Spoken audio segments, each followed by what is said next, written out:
The call came in at 4:37 on a Tuesday afternoon. I remember the exact time because I was about to start mixing pigment for a hand-painted ceiling restoration in a 1908 Greek Revival mansion outside Charleston, and I just glanced at my watch, wondering if I could finish the test patch before the natural light died.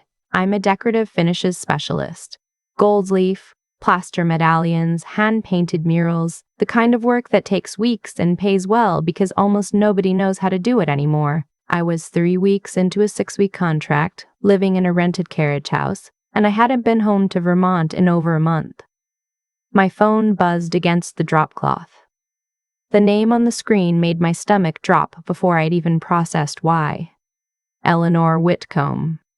My across-the-street neighbor, 81 years old, sharp as a tack, ran the local library volunteer program, and had exactly 2 reasons to ever call me.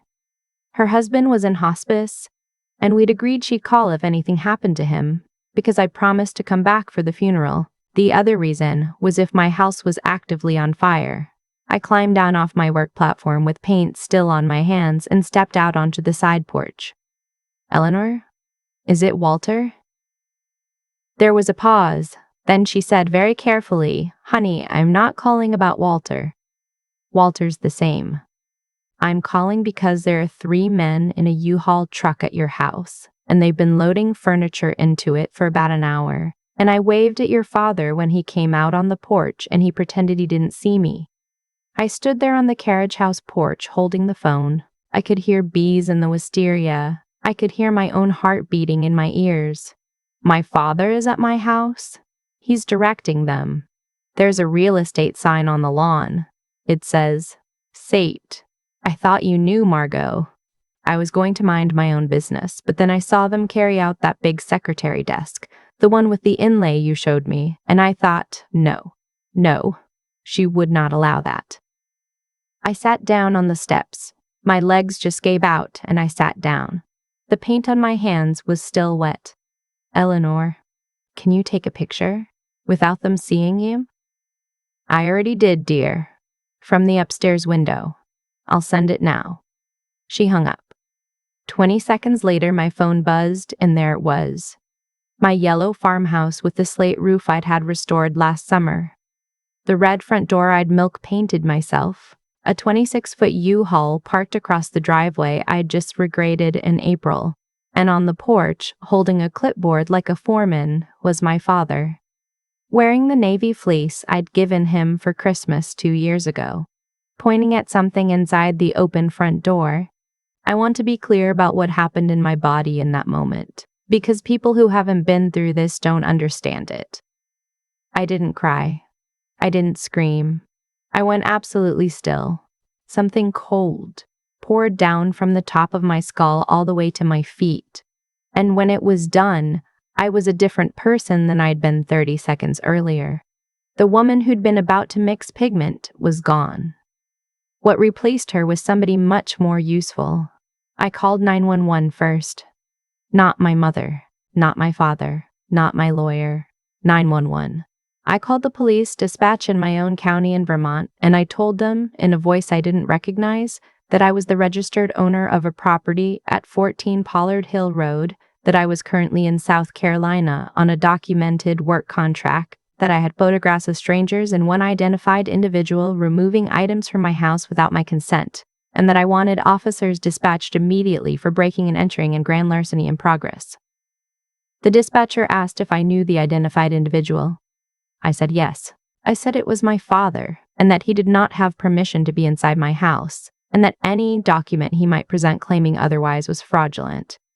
She asked me to hold. She came back a minute later and said a unit was on the way. Then I called Beatrix Allard.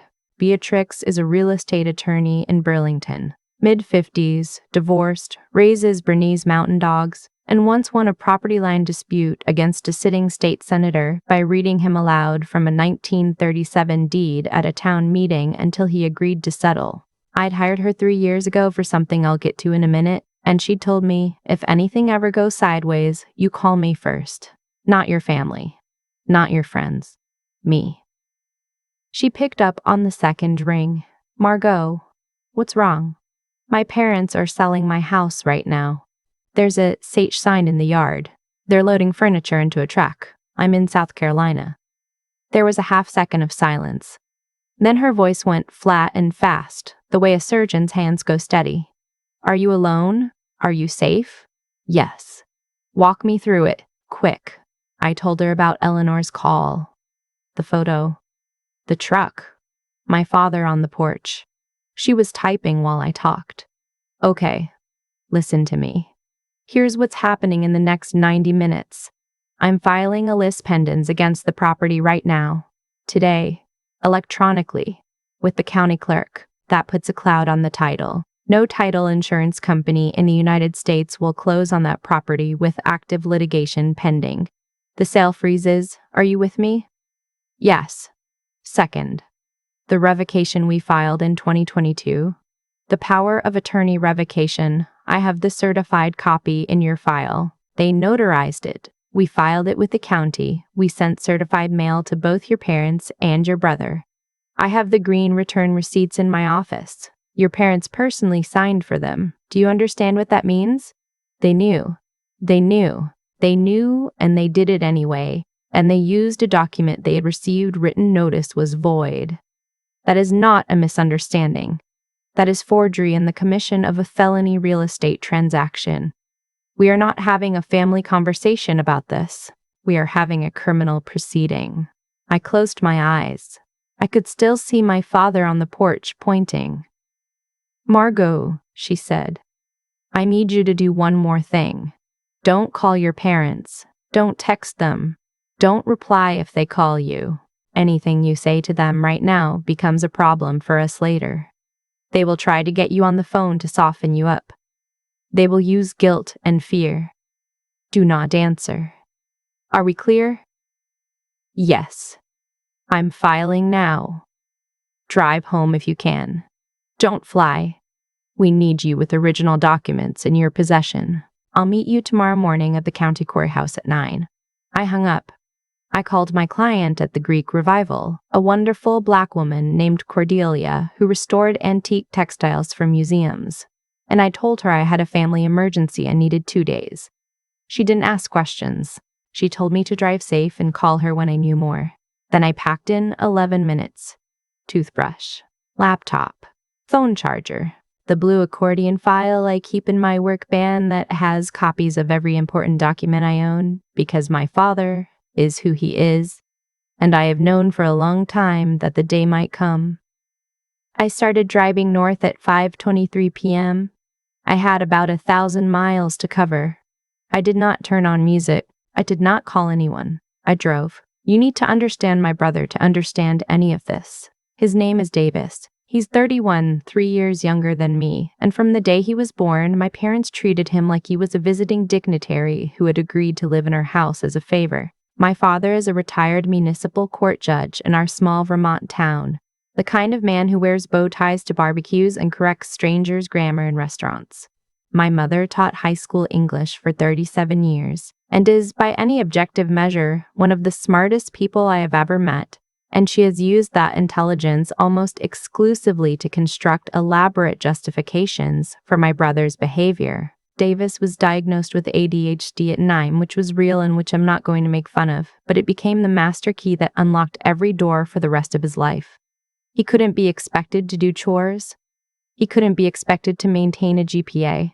He couldn't be expected to hold a summer job. He couldn't be expected to apologize for hitting me with a hockey stick when I was 12 because he hadn't meant it. By the time he was 23, he'd been kicked out of 2 colleges, totaled 3 cars, had a paternity scare with a girl in Quebec, and been arrested once for possession with intent.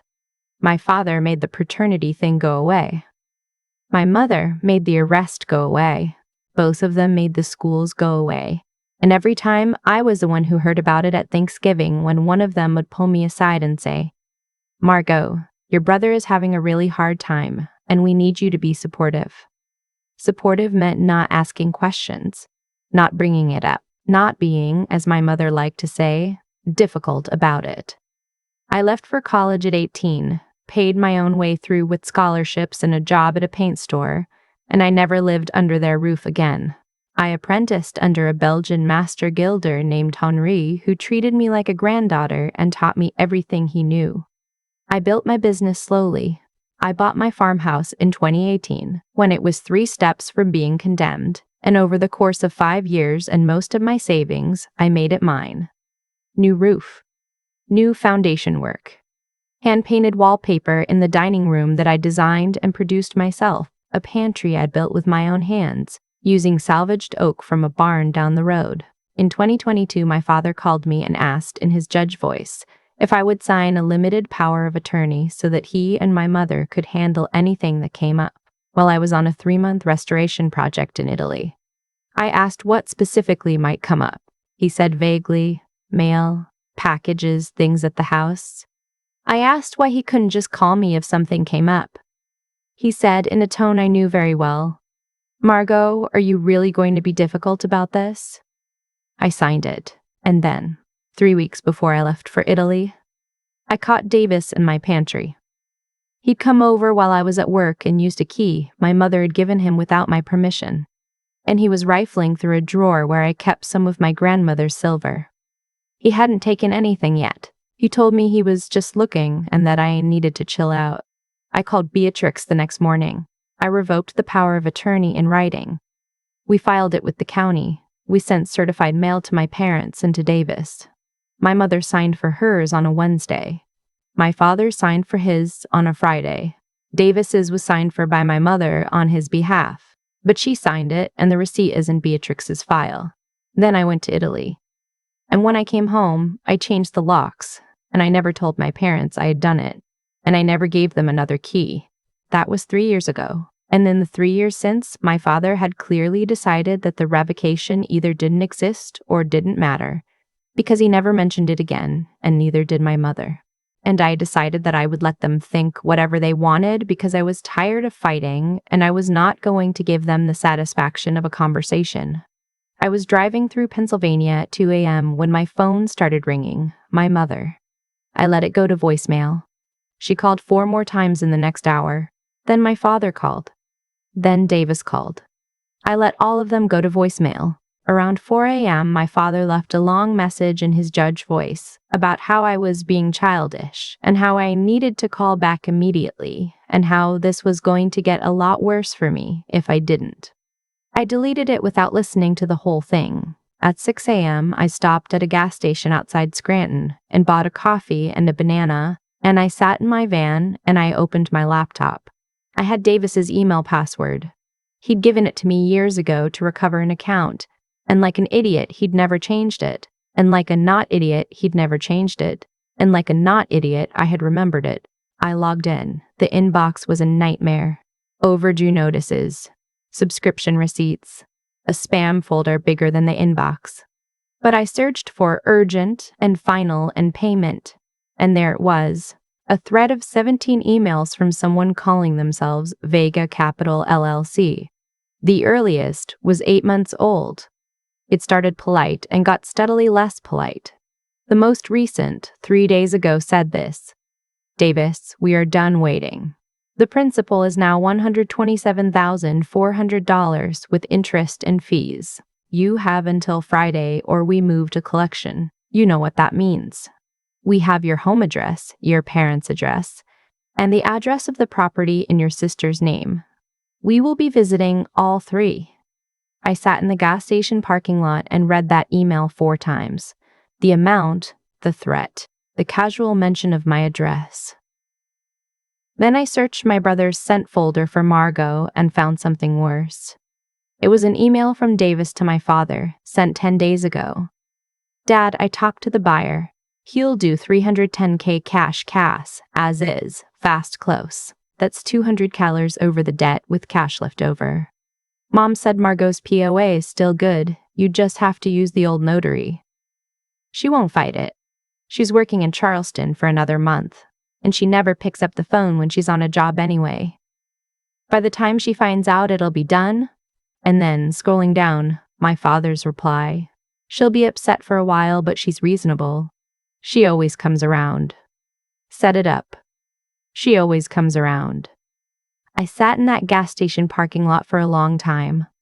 I'd like to say I cried, but I didn't. I think something in me that had been broken for a long time finished breaking, and underneath the broken thing was something harder.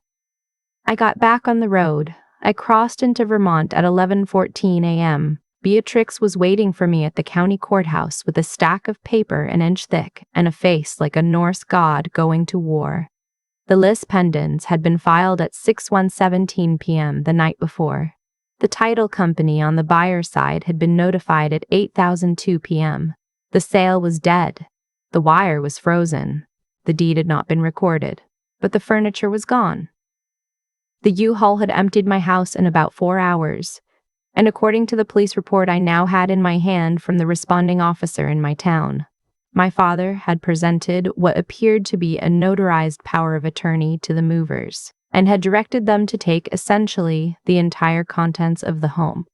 The officer had verified the state sign, taken a statement from Eleanor, and informed my father that he was being asked to leave the premises pending an investigation. My father had left. The movers had left.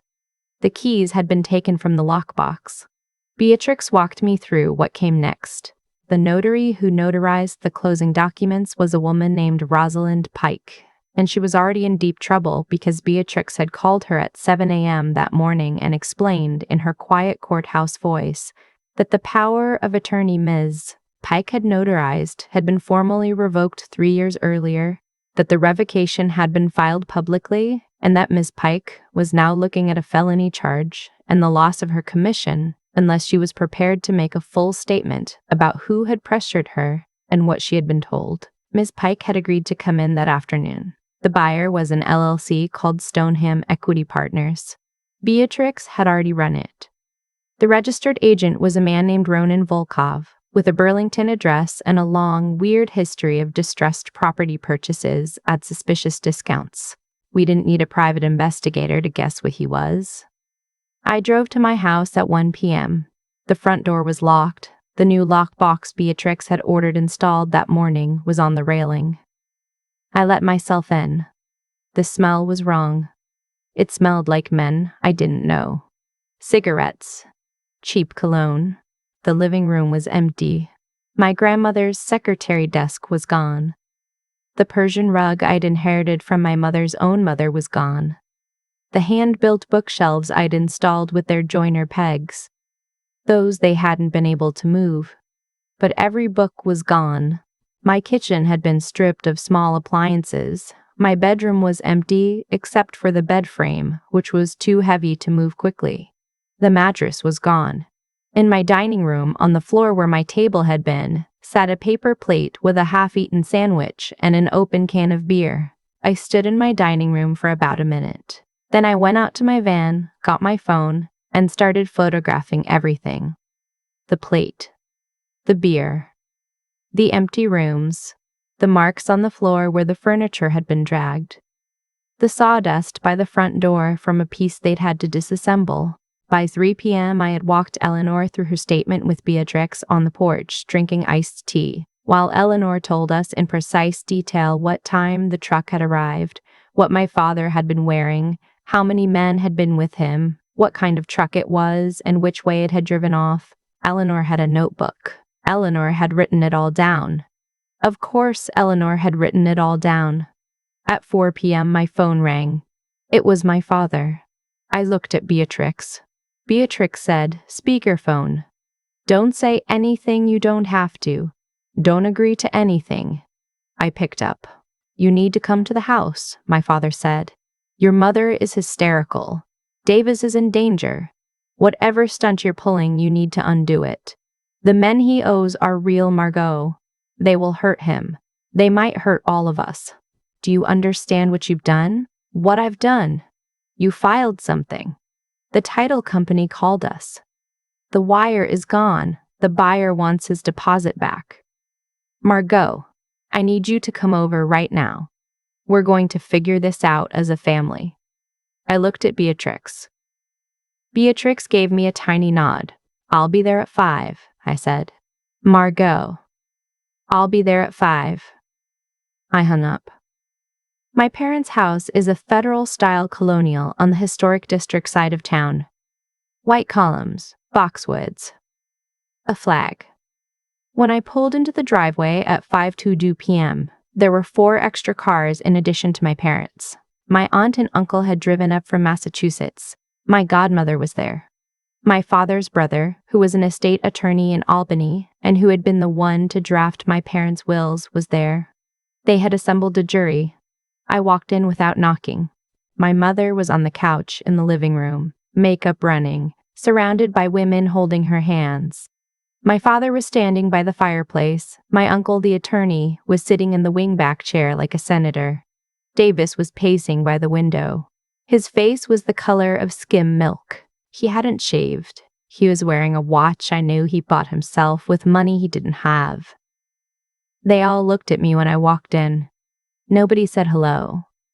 "Sit down, Margot," my uncle said. The estate attorney voice. The voice that says, "This isn't personal. This is process. I'll stand." "Sit down," my father said. I stood. "Margot," my mother said, her voice trembling, "your brother is going to die. Do you understand that? Real people, real men, are going to hurt him. We didn't have a choice. We tried everything else." The house was sitting empty. My house. "Sweetheart, please." My house, I said again, was sitting empty because I was at work, earning money, like an adult. My uncle held up a hand. "Margot, let's not get personal. There's a situation. The situation is that your brother owes money to people who are not going to wait. Your parents made a decision that, frankly, was within their authority as your representatives. Stop." The room went still. "Uncle Reynold," I said, "before you finish that sentence, I want you to know that I have a certified copy of the revocation of power of attorney, filed with the county clerk 3 years ago, and signed for via certified mail by both my mother and my father. I have the green return receipts.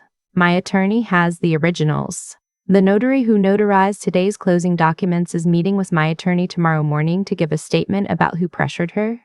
The sale is frozen. There is no authority. You have, sitting in this room, 2 people who committed felony forgery, real estate fraud, and grand larceny today. Before you speak to me again as if this is a family matter, I want you to think very carefully about your license." He didn't say anything. He sat back in the wingback chair. My father started to speak. I held up my hand. "I'm not done." I walked over to the coffee table. I set down my phone. I pressed play. It was a recording. I'd made it that morning at 9:30 a.m. in Beatrix's office when I'd returned a phone call from the gentleman at Vega Capital LLC who had been threatening my brother. I had asked him, on speakerphone, with Beatrix listening and the call being recorded with his knowledge under Vermont's one-party consent law, exactly what he believed he was about to receive. He had told me in detail that he had been promised the title to a property in my name at a substantial discount in exchange for forgiving my brother's gambling debt with a small cash kicker, and that he understood the closing was imminent. He had been polite. He had been businesslike. He had used the phrase, "this kind of arrangement," twice. I let the recording play in my parents' living room for a full 90 seconds. My godmother put her hand over her mouth. My aunt looked at the floor. My Uncle Reynold went very pale. When the recording ended, I let the silence sit for a moment. "That was the buyer," I said. "His name is Ronan Volkoff. He runs an LLC. He launders debts through real estate. He was going to take my house, worth $420,000, in exchange for forgiving a $127,000 debt that my brother owes him from online sports betting. My parents agreed to this. My parents arranged this. My parents forged my signature to do this. And then, while I drove 1,000 miles through the night, the 3 of you sat in my dining room and ate sandwiches off a paper plate." My mother made a small noise. "Aunt Bernice," I said, turning to her, "you asked me last Christmas why I didn't come home more often. This is why." "Godmother Wynne," I said, turning to the other woman on the couch, "you told me at my confirmation that family was the most important thing in the world. I want you to look at my mother right now and ask yourself if that's what family looks like." I turned back to my father. "You're going to lose your pension," I said. "You're going to lose your law license, the one you keep on the wall in the den, even though you don't practice anymore. You're going to lose the respect of every person in this town who used to call you Your Honor. And the only reason any of that is going to happen is because you decided that my life was worth less than your son's bad bets." My father didn't speak. His hands were trembling. I had never seen my father's hands tremble. "Davis," I said. I had not looked at him since I'd walked in. I looked at him now. He was crying. Real, hard crying. The kind he used to do when he was 8 and he'd been caught stealing from my piggy bank. "You have one chance," I said. "Tomorrow morning, you walk into the state police barracks on Route 7, and you make a full statement about Ronan Volkov, the threats, the debt, and the arrangement. You give them every email. You give them everything. The state's attorney is already aware. If you cooperate, you might walk away with probation. If you don't, you will go to prison for fraud and conspiracy, and you will go alone, because Mom and Dad will not be able to save you this time." "Margot, I'm not finished." I turned to my mother. "You are not allowed on my property, ever again. If you appear at my house, I will call the police, and I will press charges for trespassing. If you appear at my work site, I will call the police. If you contact me directly, I will have my attorney respond.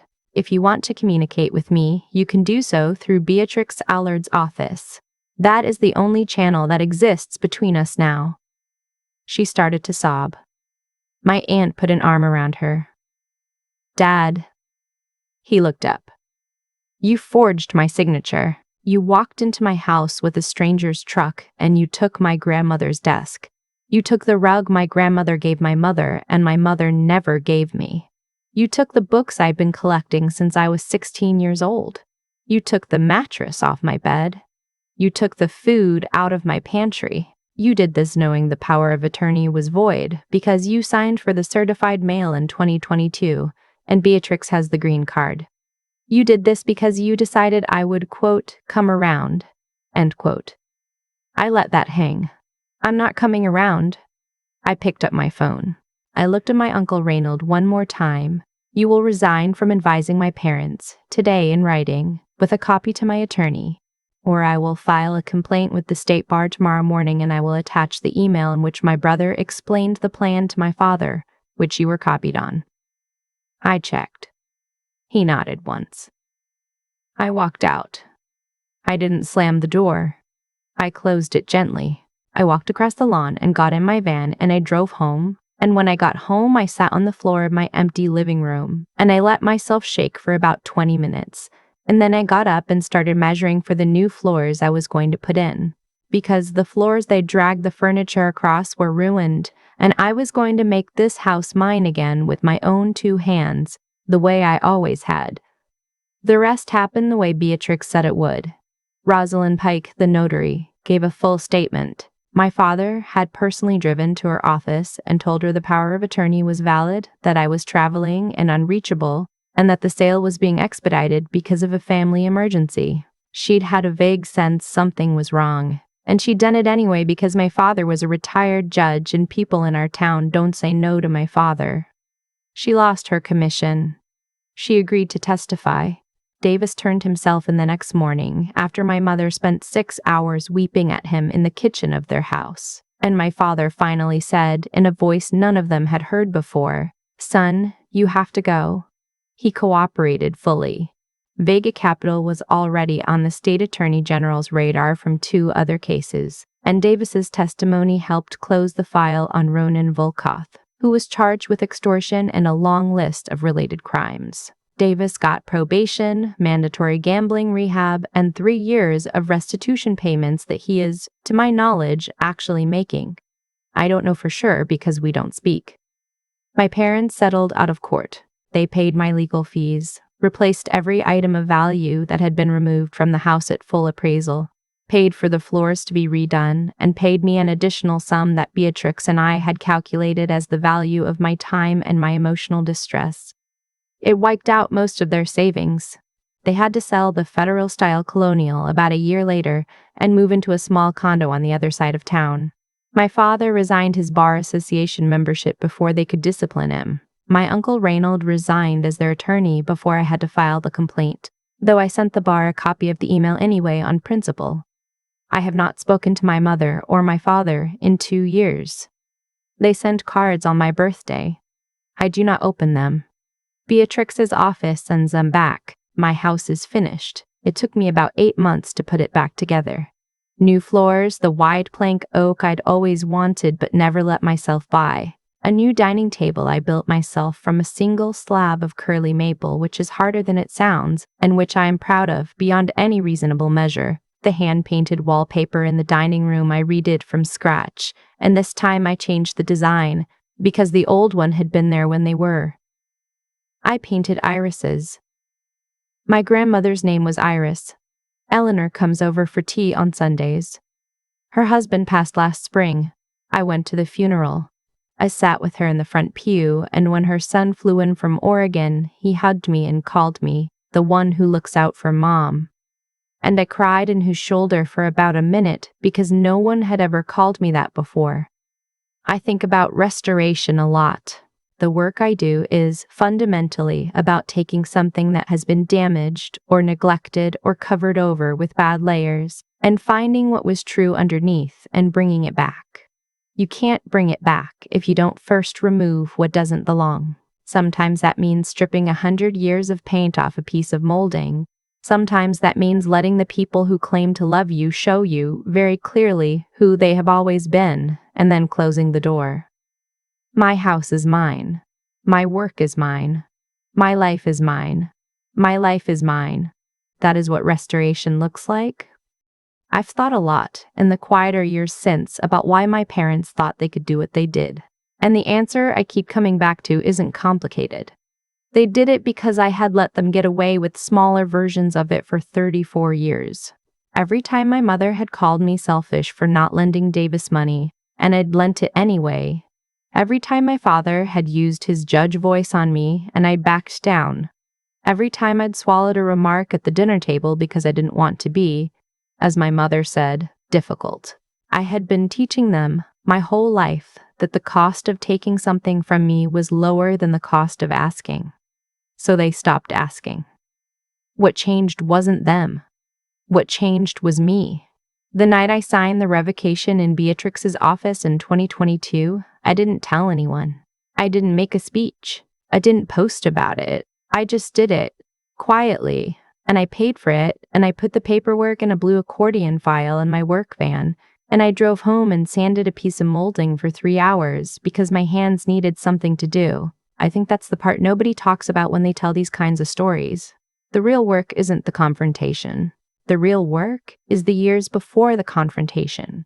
When you decide, alone, in a notary's office on a Tuesday afternoon, that you are worth protecting, and you build the paperwork that proves it. Character isn't what you do in the kitchen with the U-Haul outside. Character is what you did 3 years earlier, when nothing was on fire, when you could have skipped the appointment, when no one would have known. I also think a lot about Davis. I don't hate my brother. I don't talk to him, but I don't hate him. He was handed a version of the world in which the consequences belonged to other people, and he believed it because every adult in his life confirmed it.